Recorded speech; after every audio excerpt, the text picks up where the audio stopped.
Most brands chase cheaper clicks and prettier dashboards, but that's why their marketing plateaus. The real advantage in 2026 comes from pairing AI with a strategy that actually knows where it's going. Modern AI can read signals, predict behavior, and reveal patterns teams miss. But it can't replace the human insight that gives your brand meaning. When you combine both, campaigns stop guessing and start scaling.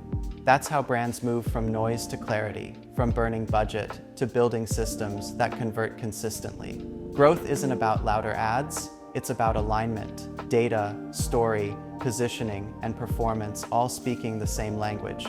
The brands that win aren't asking for more impressions, they're demanding impact. When machine intelligence powers the analytics and human creativity drives the narrative, your marketing finally becomes intentional instead of reactive. Want help building a system that actually scales? Reach out and let's talk about what growth could look like for you.